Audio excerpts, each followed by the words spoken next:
السلام علیکم۔ کم و بیش 5 دہائیوں کے بعد آج سپریم کورٹ نے یہ طے کر لیا ہے کہ سپریم کورٹ کا اپنا ہی کیا ہوا فیصلہ ذوالفقار علی بھٹو کے کیس میں قانون اور انصاف اور آئین کے مطابق نہیں تھا۔ کم از کم اتنا کہہ کے انہوں نے اس چیز کے اوپر مہر لگا دی کہ جو بار بار کہا جاتا ہے کہ بھٹو کا عدالتی قتل ہوا تھا، اس پر انہوں نے مہر لگا دی۔ جنرل ضیاء کے دباؤ کے نیچے ججز نے جس طریقے سے فیصلے کیے تھے، لاہور ہائی کورٹ کے چیف جسٹس کا جو کنٹروورشل رول تھا اور اس کے بعد سپریم کورٹ میں جس طریقے سے معاملات کو ہینڈل کیا گیا، کسی نہ کسی سٹیج کے اوپر کھول کے ان ججوں کے کردار کے اوپر بھی اور اس وقت کے جو ملٹری ڈکٹیٹر تھے ان کے رول کے اوپر بھی بات کرنی پڑے گی، اور سپریم کورٹ کو بھی جھانکنا پڑے گا اپنے اندر کہ جس طریقے سے وہ فیصلے کرتے رہے ماضی میں۔ صرف ایک ذوالفقار علی بھٹو نہیں، اس کے بعد بھی بے شمار مواقع ایسے آئے۔ جنرل پرویز مشرف کو آئین میں ترمیم کرنے کے لیے 3 سال دے دیے۔ نواز شریف کا پاناما کے معاملے کے اوپر جب کیس سامنے آیا تو وہاں اقامہ کی بنیاد کے اوپر اس کو لائف ٹائم ڈسکوالیفیکیشن دے دی گئی۔ اور ابھی فوری طور پر ابھی موجودہ کیسز پہ آ جائیں تو عمران خان کے معاملے میں ایک معاملہ چل رہا ہے جو اس وقت سامنے ہے، establishment versus P T I, لیکن اس میں بلے کا نشان لینے میں جو پاکستانی سپریم کورٹ نے فیصلہ کیا اس سے ایک پوری سیاسی جماعت انتخابی عمل سے باہر ہوگی، ایک ٹیکنیکل فلاء کی بنیاد کے اوپر۔ جو باقی سیاسی جماعتوں کا بھی الیکشن پروسیس اسی طرح کا تھا، لیکن سپریم کورٹ نے میرے خیال میں ایک ایسا فیصلہ دیا ہے جس کو کبھی نہ کبھی جا کے ان کو دوبارہ دیکھنا پڑے گا کہ کیا اس فیصلے سے پاکستان میں جمہوریت مضبوط ہوئی یا جمہوریت کمزور ہوئی۔ ابھی الیکشن کمیشن میں ریزرو سیٹوں کا معاملہ ہے، وہ بھی گھوم پھر کے سپریم کورٹ آف پاکستان کے پاس جانا ہے۔ آج پشاور ہائی کورٹ نے اس کے اوپر فیصلہ دے دیا، لیکن یہ الٹیمیٹلی سپریم کورٹ کے سامنے آئے گا۔ تو سپریم کورٹ کے موجودہ ججز کو بھی اس کے اوپر طے کرنا پڑے گا کہ جو آج کیا آج سے 50 سال بعد ان کو دوبارہ ریویو کر کے درست کیا جائے گا یا آج ہی درست بنیاد ڈال لی جائے۔ بھٹو کیس میں ججز نے جو باتیں کہیں وہ سپریم کورٹ کے چیف جسٹس کی زبانی سن لیتے ہیں کہ ان کے حکم نامے میں کیا آبزرویشن ہے، سن لیں پہلے پھر آگے چلتے ہیں۔ To us, the question of law in essence is whether the requirements of due process and fair trial were complied with in the murder trial of Mr. Zulfikar Ali Bhutto, hereinafter Mr. Bhutto, the former Prime Minister of Pakistan, by the trial court, which was the Lahore High Court, and the appellate court, which was this court. This question we approach and answer considering whether the trial court and the appellate court attended to and dealt with the requirements of due process and fair trial. The reference filed by the President of Pakistan has provided us an opportunity to reflect upon the proceedings of the trial, conviction and death sentence of Mr. Bhutto under the regime of the military dictator General Zia-ul Haq. The reference was filed during the government of the political party founded by Mr. Bhutto, but the successive governments of other major political parties carried forward this inquiry and did not opt to withdraw the reference, which included when we were hearing the matter, the caretaker government. This collective interest reflects the widespread desire of the people of Pakistan to seek the opinion of this court on whether Mr. Bhutto was afforded a fair trial and due process for his trial for the murder of Mr. Mohammad Ahmed Khan Kasuri. Ultimately یہ آپ کو ایک اور line سنوانی چاہیے تھی ہمیں، جس کے اندر وہ جا کے کہتے ہیں کہ یہ ڈیو پروسیس آف لاء جو ہے وہ فالو نہیں کیا۔ ہم نے ایک حصہ اس کا سنایا، کوشش کروں گا آگے جا کے آپ کو باقی جو الٹیمیٹ ان کا فائنڈنگ ہے وہ آپ کو سناؤں۔ باقی کویسچنز کو انہوں نے سائڈ پہ رکھ دیا، لیکن ان کا ڈیو پروسیس آف لاء وہ فالو نہیں کیا گیا۔ تو سپریم کورٹ کو اس کے آگے جا کے یہ بھی کہنا چاہیے کہ اگر due process of law follow نہیں ہوا اور ایک پرائم منسٹر کو پھانسی کے پھندے پہ لٹکا دیا گیا تو یہ جوڈیشل مرڈر ہے۔ اب 50 سال بعد آپ اس بندے کی زندگی تو واپس نہیں لٹا سکتے، تو جو معاملات آج ہاتھ میں ہیں کیا اس کے اوپر بھی ایسے ہی کرنا ہے یا اس سے بہتر طریقہ کار اپنایا جا سکتا ہے۔ پل ڈیٹ نے ایک انتخابی عمل کے اوپر رپورٹ جاری کی ہے اور وہ رپورٹ کہتی ہے کہ 2024 کے انتخابات میں جو منصفانہ سکور ہے وہ سب سے کم ریکارڈ کیا گیا، سب سے کم۔ انہوں نے 2013، 18 اور 24 تینوں کا کمپیریزن کیا اور لویسٹ سکور جو ہے 2024 کے انتخابات کو دیا۔ کیوں دیا ہے وہ پروگرام میں اس پہ بھی چل کے بات کریں گے۔ مولانا فضل الرحمان نے اسی الیکشن پروسیس اور جو جس طریقے سے پاکستان میں مینیج کیا جاتا ہے، 13 میں اگر نون لیگ کی حکومت آنی تھی تو 13 کے انتخابی عمل کے دوران تقریباً سارے بڑے جو پلیئرز تھے یا اسٹیک ہولڈرز تھے ان سے آپ کو امپریشن ملنا شروع ہو جاتا تھا اس دفعہ نون لیگ کی حکومت آنی ہے۔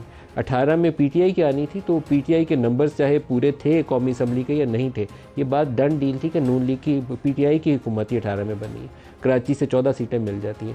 اس دفعہ اگر ان کو پی ٹی آئی کو نہیں حکومت ملنی تھی تو کراچی کی ساری سیٹیں ان سے نکل جاتی ہیں اور وہ ساری سیٹیں ایم کیو ایم کو مل جاتی ہیں۔ تو یہ پروسیس پاکستان میں کیسے مینیج ہوتا ہے، مولانا فضل الرحمان کی زبانی سنیے۔ جب کسی کو اقتدار میں لانا ہو تو 100 مقدمات ایک ہفتے میں ختم، اور جس کو اقتدار سے نکالنا ہو تو ایک ہفتے میں 100 مقدمات۔ جو آپ کا مینڈیٹ 2018 میں تھا تقریباً کچھ اوپر نیچے آج بھی وہی ہے۔ آپ کی اسی مینڈیٹ کے ساتھ اس وقت کا الیکشن کیوں دھاندلی تھا اور آج کا الیکشن کیوں دھاندلی نہیں ہے؟ اور یہی سوال میں تحریک انصاف سے بھی کرتا ہوں، اس وقت دھاندلی کیوں نہیں تھی اور آج دھاندلی کیوں؟ جو آج پروگرام میں شرکا ہے ہمارے ساتھ، ان کا آپ سے تعارف کروائی دیتا ہوں۔ اسلام آباد اسٹوڈیوز میں ہمارے ساتھ ہیں ڈاکٹر طارق فضل چودھری صاحب پاکستان مسلم لیگ نواز سے، بیرسٹر ولید اقبال صاحب پاکستان تحریک انصاف سے، اور اس کے علاوہ ہمارے ساتھ ہوں گے احمد بلال محبوب صاحب، پلڈیٹ کے ہیڈ ہیں یہ۔ سب کو پروگرام میں خوش آمدید کہتا ہوں۔ آپ کی اگر اجازت ہو تو احمد بلال صاحب سے شروع کر لیں۔ جی ضرور۔ احمد بلال صاحب، پہلے تو بھٹو کی ہینگنگ کے اوپر جو فیصلہ ہے اس کے اوپر آپ کی رائے چاہتا ہوں۔ آپ کے خیال میں یہ فیصلہ یہاں تک کہہ دینا ہی کافی ہے کہ due process of law follow نہیں ہوا، یا اس سے آگے جا کے کہہ دینا چاہیے تھا کہ ان ججوں کا کردار درست نہیں ہے، یہ جوڈیشل مرڈر ہے، اس کو پروو کرنا چاہیے، ان کے کردار کا اسیس کرنا چاہیے کہ انہوں نے فیصلہ کس کے دباؤ میں دیا اور کیوں دیا ایسا فیصلہ؟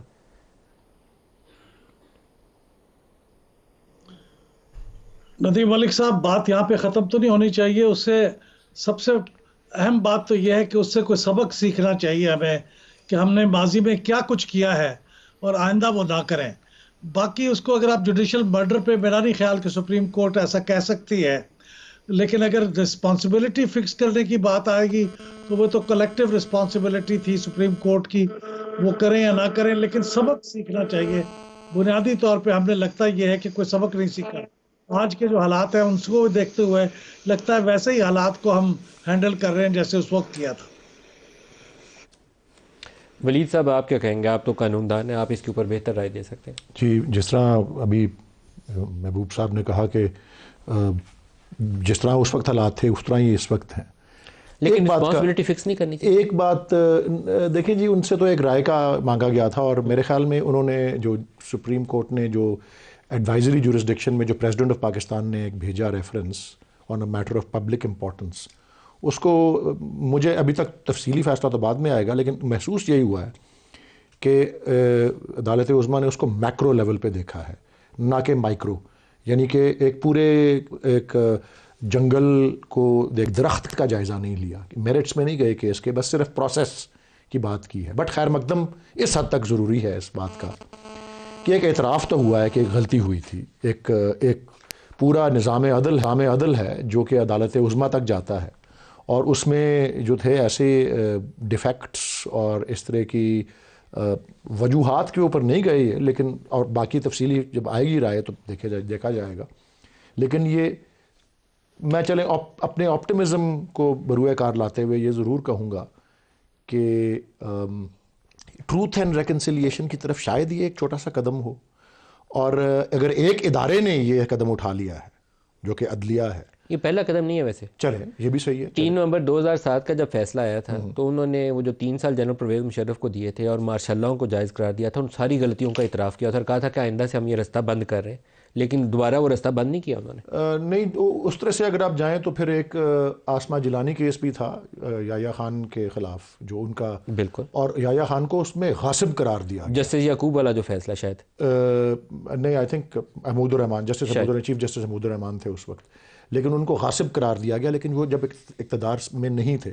لیکن بات ساری یہ ہے کہ اگر ایک ادارے نے ایک اعتراف کر لیا ہے، یا اعتراف کی ایک جھلک بھی دے دی ہے، تو کیا باقی ادارے بھی جو ہیں جو اس کا حصہ رہے ہیں، کیا کبھی وہ بھی اعتراف کریں گے کہ ان سے بھی غلطیاں ہوئی ہیں، یا وہ ملبہ سیاستدانوں پہ ہی ڈالیں گے اور یہی کہیں گے کہ جی ہم سب سے جو ہیں وہ فوقیت رکھتے ہیں اور ہم قانون سے بھی بالاتر ہیں کئی لحاظ سے؟ اصل بات تو یہ ہے دیکھنے والی، کیونکہ پاکستان کی تاریخ میں بہت سے المیے جو ہیں وہ آئے ہیں، اور اس میں جوڈیشری کی طرف سے بھی، اور وہ تو مولوی تمیز الدین کیس سے اگر آپ شروع کریں، آپ نے ٹیکنیکلٹیز کی بات کی نا، جو کہ جس کی بنیاد پر بلہ چھین لیا گیا، وہ ٹیکنیکلٹی ہی تھی جس پہ مولوی تمیز الدین کیس، جو کہ پاکستان کی آئینی تاریخ کا پہلا سیاہ باب سمجھا جاتا ہے ڈاکٹرن آف نیسیسٹی اور اس طرح کی چیزوں کے حوالے سے، لیکن بہرحال وہ ہے، اور پھر متواتر ایسے فیصلے آتے رہے۔ نواز شریف نکالا، آپ کا سیاسی مخالف ہوگا، لیکن پاناما کا کیس تھا، اس میں اقامہ کے اوپر ڈسکوالیفیکیشن نہیں، پاناما کیس میں چلیں وہ ایک اس میں اور بھی بہت سی چیزیں تھیں، جس طرح وہ قطری خط اور یہ اور وہ، ابھی تک وہ بات کی کہانی، وہ ایک اور نہیں وہ اقامہ کے اوپر ڈسکوالیفیکیشن کی تھی لائف ٹائم، نہیں وہ تو ٹھیک ہے، میں ٹھیک ہے، لیکن یہ ہے کہ ابھی تک اس کیس کے حوالے سے اگر تفصیلات میں جائیں تو منی ٹریل والی بات جو ہے وہ ابھی تک ہمیں سمجھ نہیں آ سکی کسی کو. منی ٹریل وہ ٹرائل کورٹ تھی نہیں نا. ٹھیک ہے، میں صرف یہ کہہ رہا ہوں، میں اس حوالے سے زیادہ اہم کیس اس کو سمجھتا ہوں. میں سمجھتا ہوں کہ جس طرح آج یہ رائے آئی ہے، جس قسم کے کیس کے بارے میں آئی ہے، اور جس طرح سے چلیں میں یہ لفظ استعمال کر لوں کہ مضحکہ خیز کیس بنایا گیا یا اس کیس کو اس طرح سے پرسو کیا گیا ڈیو پروسیس کو ڈینائی کرتے ہوئے، مضحکہ خیز کیسز کی میں جو مثالیں دوں گا اس میں پیناما نہیں آئے گا، اس میں آئے گا وہ والا کیس جو کہ ہائی جیکنگ کیس تھا، کہ جی لوگ زمین کے اوپر ہیں اور طیارہ ہوا میں ہے اور ان کے اوپر ہائی جیکنگ کا کیس بنایا گیا ہے. یہ دنیا کی تاریخ کا منفرد کیس تھا نواز شریف کے اوپر جو کہہ رہا ہوں، وہ اس کو میں زیادہ بڑی مثال سمجھتا ہوں.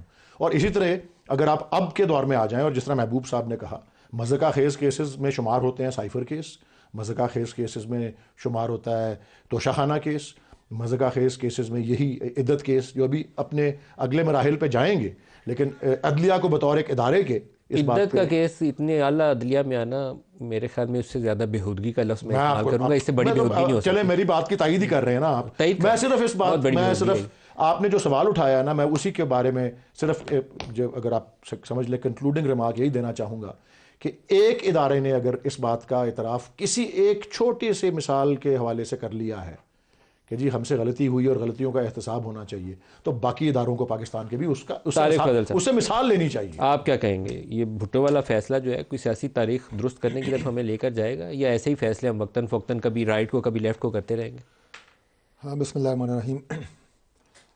ملک صاحب، پہلی بات تو یہ ہے کہ جیسا کہ آپ نے کہا کہ یہ پہلی مرتبہ نہیں ہے کہ سپریم کورٹ نے اپنے کیے ہوئے کسی فیصلے کے حوالے سے اس بات کو تسلیم کیا ہے کہ یہ فیصلہ، اسے آپ ڈیو پروسیس کہیں، اسے آپ یہ کہیں کہ جیسے کہ برسر صاحب بتا رہے ہیں کہ جی جزیات اور ڈیٹیلز پہ بات نہیں ہوئی، لیکن یہ بہرحال تسلیم کیا گیا ہے کہ وہ ایک درست فیصلہ نہیں تھا اور ذوالفقار علی بھٹو صاحب کو جائز طور پہ یہ سزا نہیں دی گئی تھی اور یہ غلط فیصلہ تھا. اور اس کے ساتھ میں یہ کہوں گا کہ کسی ایک فیصلے، جب آپ قوم کی یا کسی بھی ادارے کی تاریخ دیکھتے ہیں تو جب یہ شروع ہو جائے یہ عمل کہ وہ ادارہ اپنی ماضی میں کی ہوئی غلطیوں کا اعتراف اور پھر اس کے بعد اس عزم کا اعادہ کرے کہ آئندہ اس طرح کی غلطیاں اس ادارے کی طرف سے نہیں ہوں گی، اور خاص طور پہ سپریم کورٹ آف پاکستان جیسا ایک مقتدر ادارہ، تو امید یہی کی جا سکتی ہے کہ ان غلطیوں سے سبق سیکھ کے بہتری کی طرف جائیں گے اور آئندہ ایسی جو ہے وہ فیصلہ جو ہے وہ ہم ایکسپیکٹ نہیں کرتے کہ دوبارہ کبھی ایسا ہو. لیکن جہاں تک بات ہے ماضی قریب کی، تو جو آپ نے اشارتاً بات کی، برسر صاحب خیر اس کی جزیات کی بات کر رہے تھے، لیکن اس کا شکار ہم رہے ہیں، ماضی میں ہماری قیادت رہی ہے. صرف آپ کی نہیں، پی ٹی آئی میں بلے کا نشان والا فیصلہ آپ دیکھیے، آپ سیاسی جماعت ہے، سیاسی جماعت کے طور پر کبھی ایسے فیصلے کو ویلکم نہیں کرنا چاہیے. دیکھیں ہر فیصلہ جو ہے، جیسے ابھی مخصوص نشستوں کی شاید ابھی مخصوص نشستوں والا فیصلہ آئے گا سپریم کورٹ، آپ ابھی شاید اس پہ بات کریں پروگرام میں. ایک بات ہوتی ہے ایک فیصلے کی، اگر یہ ان دو باتوں کی آپ بات کر رہے ہیں، ایک ٹیکنیکل ریزن ہے، ایک اس کی پولیٹیکل سائیڈ ہے. اب ٹیکنیکل ریزن یہ ہے کہ اگر میں اپنی جماعت کی جو الیکشن کمیشن میں رجسٹرڈ ہے، اگر اس کے لوازمات پورے نہیں کرتا تو ٹیکنیکلی میں وہاں سے ناک آؤٹ ہو جاؤں گا اور میری جماعت سے میرا نشان چلا جائے گا. لیکن پولیٹیکلی یس، آپ اسے کہہ سکتے ہیں کہ ہاں یہ بات صحیح ہے یا غلط ہے، اس پہ بات ہو سکتی ہے، اس پہ میں آپ کی رائے سے اتفاق کر سکتا ہوں. لیکن چند چیزیں ہیں جو کہ واقعی ٹیکنیکلی ہیں، اسپرٹ آف ڈیموکریسی کو آپ کو سامنے رکھ کے دیکھنا پڑتا ہے. اسی طریقے سے جب سیاسی جماعت کو پورے الیکشن پروسیس سے باہر نکالا جا رہا تھا، یہ ویسا ہی تھا جیسے سینٹ الیکشن میں آپ کا سمبل لے کے آپ کے سینیٹرز کو انڈیپینڈنٹ کر دیا گیا تھا. نہیں، میں نے وہ بھی غلط تھا، یہ اس سے 100 گنا بڑا یہ غلط ہے. پوری سیاسی جماعت کو آپ نے انڈیپینڈنٹ بنا دیا. شکار ہماری لیڈرشپ، ہماری جماعتیں رہی ہیں، اور یہ عمل اگر پاکستان سے ختم نہیں ہوگا تو میں سمجھتا ہوں کہ جو ہم رول آف لاء کی بات کر رہے ہیں، جو ہم انصاف کی اور انصاف یکساں سب کے لیے، وہ کیسے ہوگا؟ اچھا احمد صاحب، جو پل ڈیٹ نے رپورٹ دی ہے اس کے مطابق یہ سب سے کم شفاف انتخابات تھے. اس کی وجوہات کیا ہیں؟ آپ نے کیوں اس کو اتنا کم سکور دیا؟ بہت شکریہ لطیف صاحب. دیکھیں یہ جو 2018 اور 2013 کے مقابلے میں ہم نے کہا ہے کہ ان دونوں الیکشنوں کے مقابلے میں یہ سب سے کم شفاف تھا، سب سے کم فیئر تھا. اور اس کی بنیادی وجہ یہ ہے کہ وہ جو پروسیس